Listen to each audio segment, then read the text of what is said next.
Talking about Bitcoin? No, we're talking about quantum.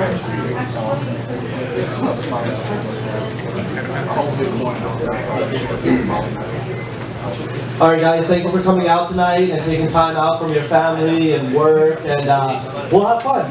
And thank you for being here once again. And this is Michelle from WeWork. Hi everyone, thank you for coming here tonight. So you're probably wondering what this really cool space that you're in right now. You're in a WeWork space. So what WeWork is we are a place for creators. We are a place for people to come, work, be creative, and innovate. We have office spaces that are from 1-person offices to 146-person offices, and we'll take care of everything. Just come in with your laptop, we'll build out your space, give you everything you need to really make sure that your business happens. So come in, my name is Michelle. I'm our community manager. I make sure that everyone is having a good time, meeting the people that they should be meeting, and really using it as a place to network, meet new people, and find new clients. So everyone's welcome to come back and spend a day with us. Work here for the day instead of your stuffy offices. We have beer on tap and we know that you'll have a great time. So come by me, grab my card, and I'll set you guys up with a free work day. So enjoy the presentation. And then next we'll go ahead and do Cogent Law Firm. Hi, I am Susanna with Cogent Law Group, and we have a few other folks from Cogent in the audience. I see one guy over there, Josh Sanderly, heads our cannabis practice. We have Jim, who heads our tax practice. Adela, who is our fintech crypto blockchain expert. Evan, who is not just an attorney, but he has had multiple startups. He is a patent attorney.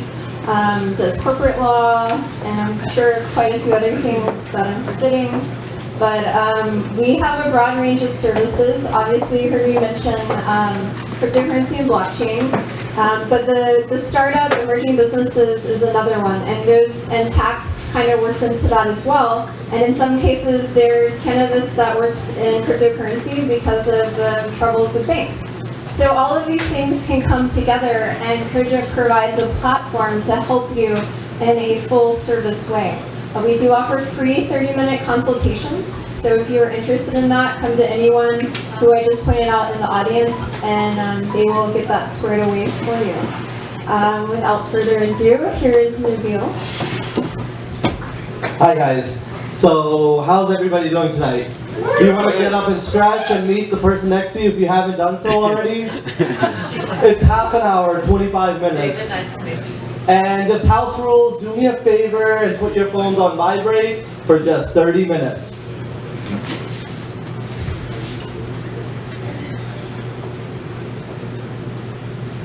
I think we did this in the beginning of the night, and then we'll do it again. Let's raise hands. Who's involved in, who owns a Bitcoin or digital currency in the crowd? Perfect. Do we have any miners in the crowd? Does anybody operate a mining rig? Amazing. You'll love our second part to the series. And then anybody looking to invest, more just knowledge and getting into it. Perfect. All right, so we'll review the table of content. So we'll go, what is the purpose or what problem does digital currency or Bitcoin solve today? So every new technology solves a problem. It always makes something more efficient, easier, and it has to create a solution for a global problem. It can't be a problem for 1 or 2 people. It has to be a problem for global, a lot of people. And then we'll go into a real life story. We'll talk about the history of Satoshi Nakamoto. And is that a person or an idea? Raise your hand. Does anybody know? Person. Huh? Person.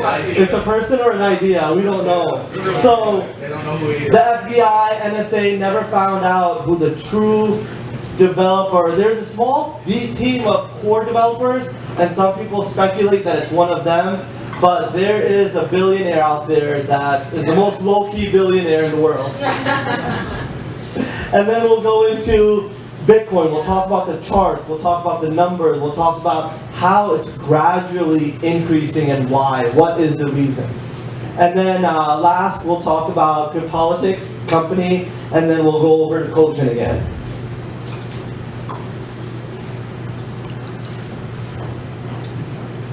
All right, guys, we're going to talk about, I know everybody talks about digital currency. I was talking to my cousin the other night on Thanksgiving. He works for the Navy, been there 30 years. We're talking about digital currency, and he says, you know what it's used for, right? I go, what? He goes, the black market, the dark web. Right? So there's a lot of negativity. Anything that's new in history, you have to remember, there is going to be a lot of speculation around it. This concept of digital currency disrupts the market because A, people don't understand it. B, people have never been known to it, right? Your dad gave you $5 for lunch or your weekly allowance. There's no concept of something on the computer. And let's go into a real life problem that it solves. Let's look at digital currency from a positive real life story perspective. So, yeah.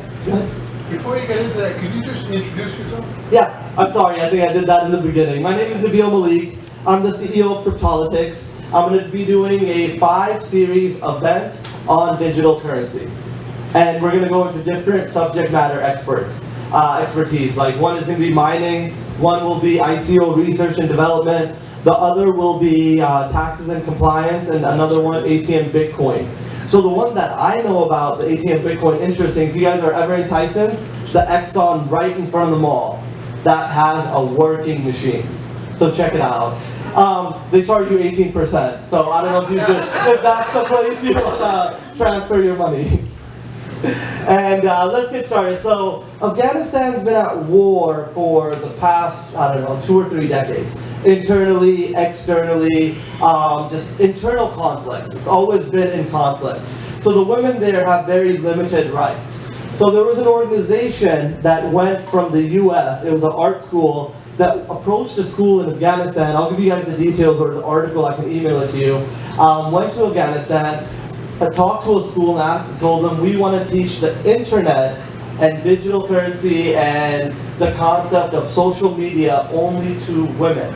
Because women have very limited resources there. Most women, I think after 15, can't even attend school. So they convinced them. There's this one girl named Parissa. Parissa convinces the parents to let her attend it. So it's a 2-step thing. A, they teach you, and then they employ you.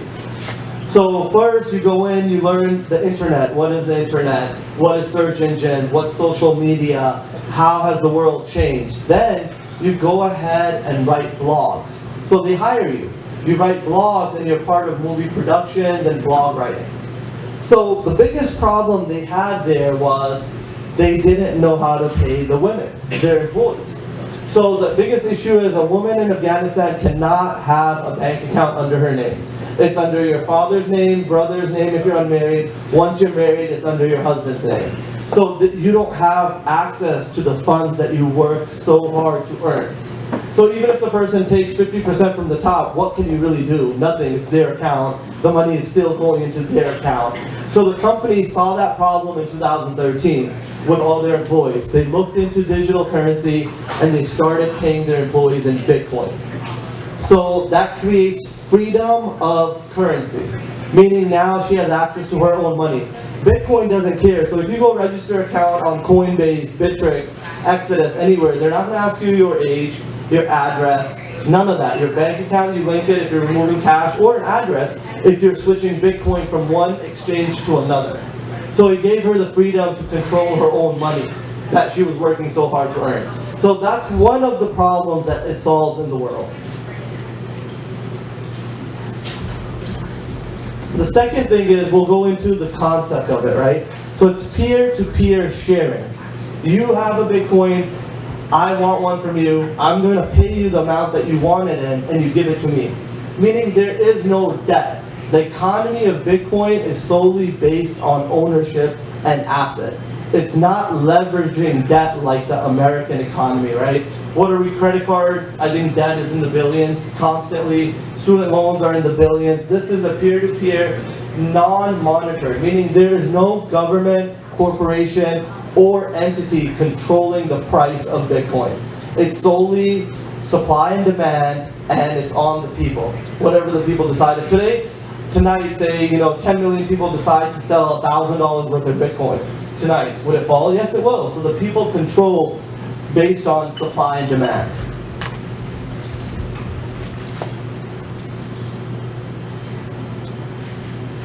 All right, let's talk about the history of it. Let's talk about this name, Satoshi Nakamoto. So this was the name of the white papers that was released on 2008 introducing digital currency to the world. So this person or this idea launched in 2008 when all the banks filed bankruptcy. They went bellied up, they went to the government and said, we don't have money. I didn't have this personally happen, but I read about it. People would go to their ATM and their debit cards wouldn't work. So you have $30,000 or even say $500 in your account and you need $10 for lunch, it's not working. That's a problem. The United States had to come in and help. And the origin of it, some people say it's self-caused. They wanted to fall, to rise back up, to get more money from the government because they knew the government had no other choice. People couldn't not access their ATMs, right? People would start freaking out. You can't pay your bills, you can't pay your mortgage, you can't pay your taxes, your kids' school, etc. So they had to kick in. But anyway, so in 2008 he launches it, and the goal of it, again, is intangible currency that involves peer-to-peer transactions without going through a financial institution. Bitcoin is decentralized currency and is not controlled by anyone but the users. So this is a revolution on its own. In our modern age, we've always traded our country's currency, may it be the dollar, the euro, or anything else, for a good.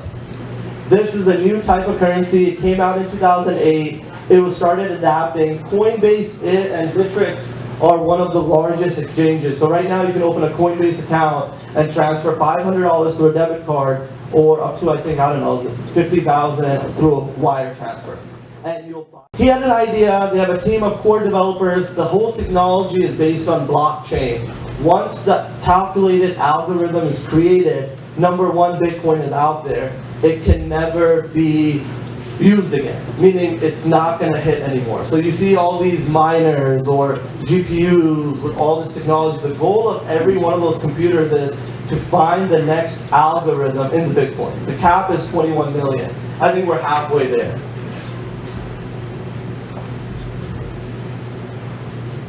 All right, let's look at the chart. So it was released in, I believe this is 2008. I'll get a better copy of it, but this is 2008. And it started low. You look at the line. What is it, maybe $50. Steady, steady, steady. This is right here. What happens on May 17th? So a couple of things happen. The only way you can truly, I think ever since the concept of money was originated, was the only true way of testing a currency is what can you trade it for, right? So in 2013, I believe Dell was the first big corporation internationally to sell their computers for Bitcoin. So you understand it from his perspective. He was a guy who started building computers and selling them out of his basement. He believes in technology, believes in revolution, and he believes in Bitcoin. So he started. After that, Richard Branson got involved. You can buy a Virgin Galactic ticket and fly with Bitcoin without ever changing it to cash. The other thing is, currently I believe Amazon is talking about accepting it. So if their competition, Jet, accepts it, they have to accept it because they don't want to lose that market. And the day they do, it will be mainstream.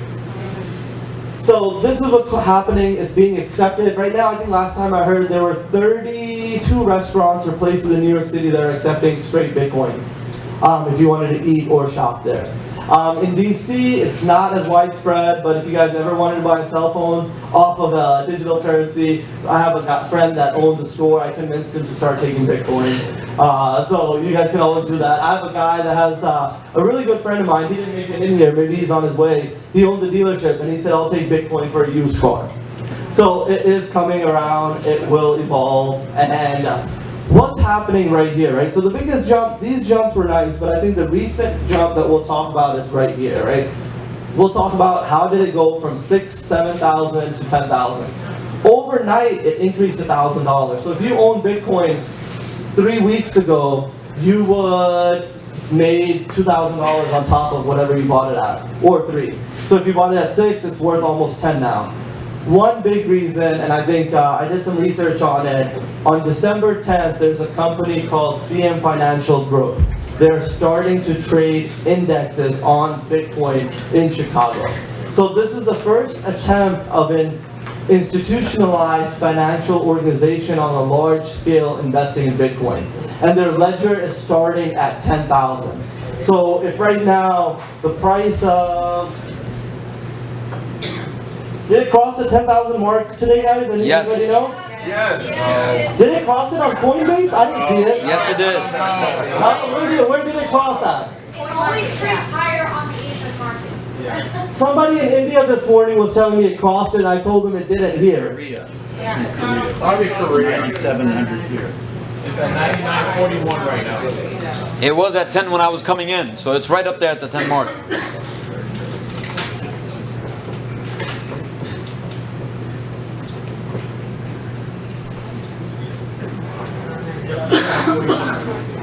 So I wanted to see, this is what I wanted to see. I wanted to see a 1 month chart. So in 1 month, it's increased 3782, 61%. This is unheard of, right? This is, Wall Street can't even match to this.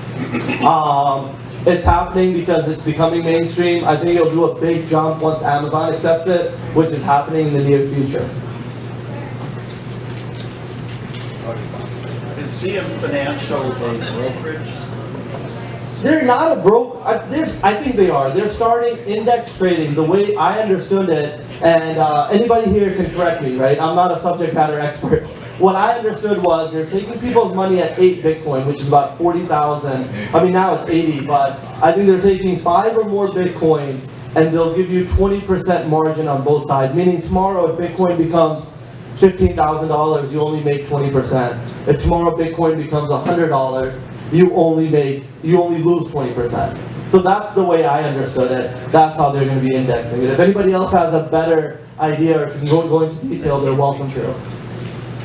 I was under the impression that it's the same thing. I was under the impression, I'm not even sure if it's the same thing, but the Chicago Mercantile Exchange in December 11th will be actually providing futures for Bitcoin. And I think that was the big thing of why everyone in this whole supply, things of that nature. And I think CM Group is part of that whole thing too. Absolutely, thank you, perfect, yeah. So last time I heard there was $30 billion worth of institutionalized funds by hedge fund managers and trading stocks and different 401ks that are not in Bitcoin yet. So that market, this is just the people's money, right? So we're currently a $300 billion industry. The GDP higher than most of the third world countries. And this is people's hard money. This is not debt, this is not credit cards, this is not loans, this is cash on delivery. Nobody will give you a Bitcoin on an IOU. It doesn't happen, it doesn't exist. The concept of debt is not here. Anybody have any questions?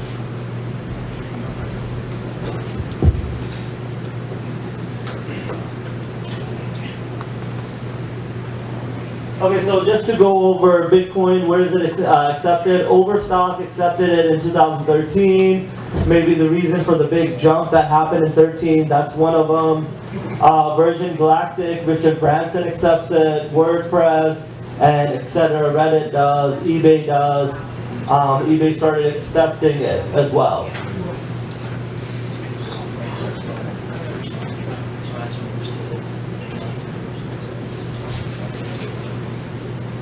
So, and then also we'll talk about 3 other coins, right? So Bitcoin is basically the grandfather of every digital currency. But there's thousands of digital currencies in the market right now. A lot of ICOs going on, a lot of issues around ICO regulation, right? So ICO is almost like the same thing as an IPO, guys. It's a company looking for money to launch their business or idea. So you invest in a company before they have a product, or in the middle phase of a product. So that's why you get to invest on a cheap rate. So average was, there's a coin called Rego coin that ICO was 98 cents. It got released, hit $80 within the month and then came back to 40. So somebody, if an investor was there and he can get it 80 times his money, that's insane, right? Within a month. Well, it depends on if it's traded on a major platform. Yeah, it was I think it's traded on Bittrex. The Coin Exchange IO trades Regal for Bitcoin. So you take your Regal from your wallet at Regal, take it to Coin Exchange IO, trade it for Bitcoin, trade the Bitcoin back to Coinbase, and take your cash. So you're just dropping down through exchanges. And then we'll talk about different exchanges too. There's a lot of them out there. I think one recently got sued because they were doing leverage. So if you gave them $1,000, they would give you $3,000 buying coin. But the government shut them down recently. They're not doing that leveraging anymore. So Ethereum is a different type of technology. All the blockchain is on this. So this is a very interesting coin. So it was at 300 for a while, Ethereum. It was 300 steady, 350, 300. It wouldn't break the 300 mark for about a while. So that's a month. If we go back a little bit more, a year, it was very low. So it started picking up right May 27th. And then recently, it's just had a hike of $168 along with Bitcoin. So this was trading at 300 a week or two ago. Litecoin was trading at $50. So you gotta remember one thing. Coin Exchange only takes 3 digital currencies. Of course, Bitcoin, the grandfather, Ethereum, and Litecoin. They take no other currency. So you can't trade your dollar for any other currency. Most people take Bitcoin as the platform currency to buy other currencies from different exchanges. Like you can go to Bittrex or Exodus and exchange it for other coins. Ethereum's one of them. They have a great technology. They have a great system. They have miners. They have the ability. They have a technology that's being implemented across the globe. I think blockchain technology they're trying to put into the medical industry, educational. I think the government's getting involved. That's what Gerard does. He's showing the government how blockchain technology works.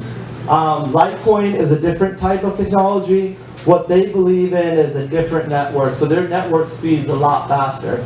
And this was at $50 for 3 months. And I have a good friend of mine, and if you go on Cryptolitics Facebook, I took a picture at his rig. So he has 26 units of L3 miners. So what they do is they mine Litecoin, and it was at $45, $50, and he was telling me it's going to go 100. And it's been at 50 for about 6 months or 3 months. And I was telling him your coin is boring, it's slow, it's going to probably stay at 50. And then here it's at 90. And he's usually at meetups too. His name is Juan.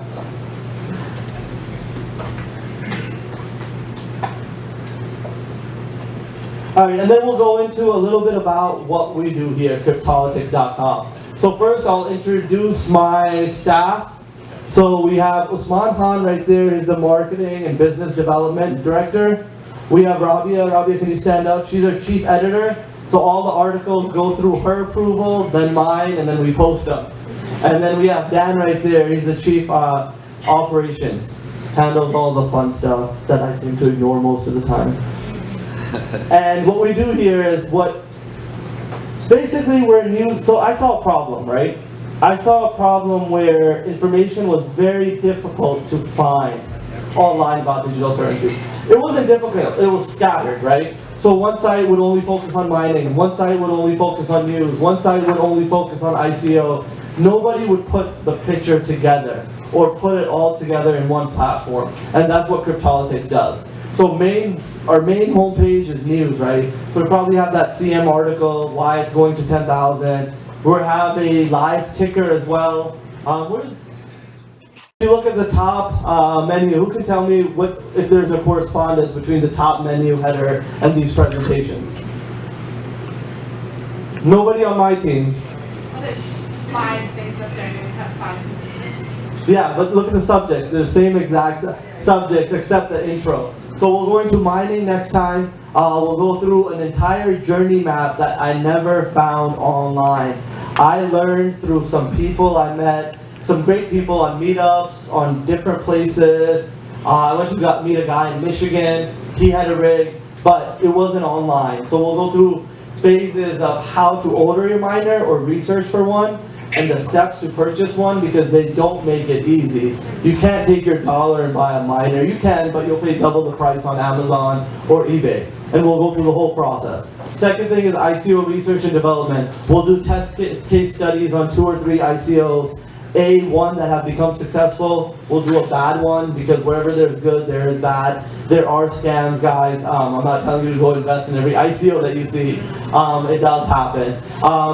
The crypto market capitalization, that's just the ticker of all the coins. ATM Bitcoin machine, we'll discuss that topic.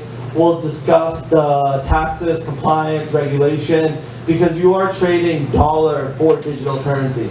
And it's happening right there. And the machines are pretty cool too. They're not like your normal ATM. They're pretty huge, probably like this big, maybe a little lower. Has a huge screen on the front, and you just go through it and put your address in that you want the Bitcoin to go to. And then we'll talk about taxes and compliance. And I think Richard did one, part of his talk was on taxes and compliance that I attended, which was great. So as of now, my brother-in-law is an accountant. He was supposed to come in today, but I don't think he's here. I asked him, I was like, how does the IRS handle this? He's like, they don't know. There's no way of reporting basis unless something rapidly changes. So if you guys do any trades with your stock, every brokerage company, like, you know, every brokerage company has a IRS form 4562, which gives the basis to the IRS. They send you one, they send the government one. It says what stock you bought it, what date you bought it, what time you bought it, and how much were the basis, and when you sold it. If you held on to it, there's no tax, but when you sell it, there's capital gain tax. So right now, I think last that I've heard is voluntary basis, right? So if you bought Coinbase at 7,000, you report it at 7,000. Nobody's reporting it on your behalf. And then we'll go into details on that, and we'll do some article research, and maybe I'll talk to one of the professors and have an interview with him that studies law or taxes. And then I think Kojin can do like a big presentation on that section too. And that's about it. That will be the 5th and last one. We got 5 minutes. Anybody have any questions? Oh, one last announcement.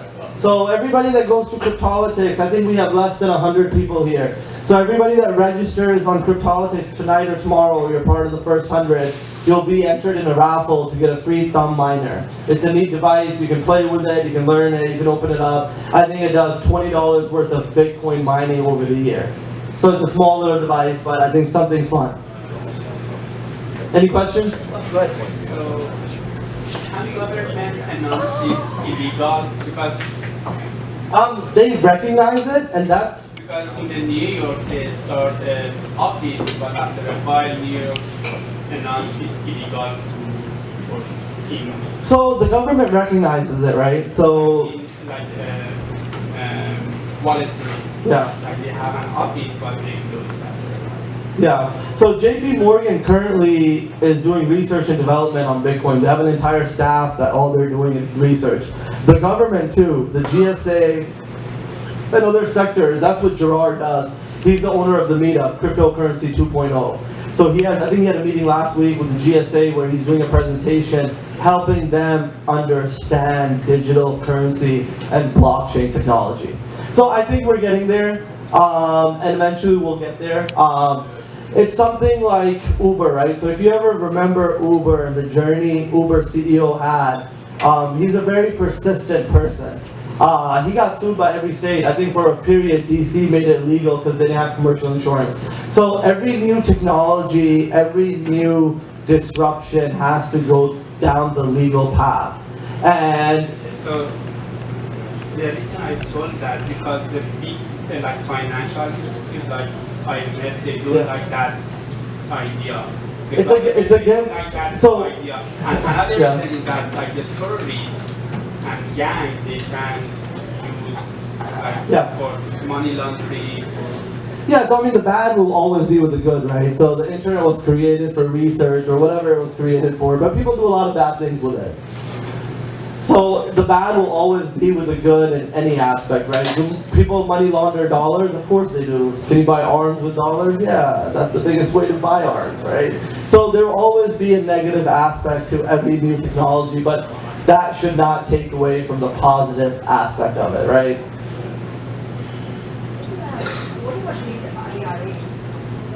Yeah, I think somebody was launching that or thinking about launching it, and oh, so did they send you documents on it? Oh wow, that's amazing. Yeah, what company is it? But I think you have to put down, the minimum you have to put down is like 20,000. So minimum is 20,000. Yeah, you can diversify across the Ripple. Oh, okay. Oh, that's interesting. So then you pick your own coin. Yeah. 20,000. Yeah. So I think the next jump will be more retailers accepting Bitcoin, and second, this institutionalized money getting into Bitcoin as well. So why do you feel that way? Huh? Why do you feel that way? Because they're already investing, right? So indexes are starting. So if one index in Chicago does well, you don't think JP Morgan's going to put money in. So JP Morgan's CEO, one announcement I think a month ago, he said, I don't believe in Bitcoin and I don't think it's a real currency. And then it dropped, and then I heard he bought a lot of them, and then it went up. So, I mean, there's institutionalized money will come into this. I mean, one way or another, and it's already happening. Is there any word on Coinbase taking any more currencies besides the 3? Not as of now. They did? It's confirmed that in 2018 they're going to add more currency. That'll get interesting. I mean, Bitcoin Cash is huge right now. I think it's at 1,600 or 1,500. Ripple is promising. Bill Gates backs Ripple and I think owns a significant amount of it. So there are a lot of currencies out there. Any other questions, guys? I don't see the government's got reserve structures over to protect them against the other. You know how that works? So there are no reserves, right? So I think so the dollar was always backed up by gold. So I think what year? I guess I mean like between two different foreign countries, between the U.S. dollar and the yen. Between like the U.S. dollar and the yen, they try to maintain some level of equality between them, right? So that one goes up and down. So is there anything like that in this kind of space that could happen? I believe it's a different platform, so it's not owned or manipulated by any government entity or corporation. So at this point, I think it's just in its own world, right? So it doesn't matter if the dollar becomes $2 theoretically tomorrow, or it becomes 50 cents, Bitcoin is not affected by that. So the whole concept was for it to be free of every other financial market, to create its own by the people, for the people. And I think that will be a struggle once the government wants to get involved and they want to regulate it. I think the goal is to have them work with Bitcoin rather than against it. Because you can't ignore it anymore, right? You can't ignore a $300 billion market anymore. So the NSI, I think, what was it, the NASA chief said, ICO market is not as big for me to regulate or involve myself in right now, and NASDAQ is still the best place to launch your business. So they're still, I guess, in the phase of just, we don't care, you're too small type. I mean, global market is $300 billion. So there's $300 billion worth of digital currency owned by people around the world. Any other questions? What was the question? Is it bigger anywhere else? So I think India is very big. I think India is adopting it very well. I think, what was it? China did ban it, but all their exchanges moved to, what was it, North Korea or somewhere along those lines? Huh? South Korea. So it's going on, and I think Iran recently, they had a whole team researching this, and they said they're having positive feelings about the Bitcoin, and they'll see how they can implement it in their financial system. South Africa and Australia are also. Yep. Absolutely. Sounds good. Excuse me? I'll get you the name. Shoot me an email. I'll get you the name of it. Yeah, absolutely. I have it written down somewhere. Anybody else? Questions? Comments? All right, guys. Let me go give it back to Kojin.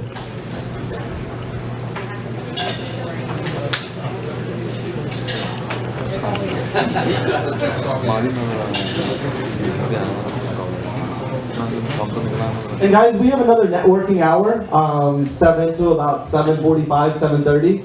So grab some drinks, talk to some people. If you want to ask me a question, feel free, come up to me. I think I shook most people's hands, and if I haven't, you can just grab me and meet me. All right, guys, thank you. And I think when Koshin comes back, we'll go ahead and do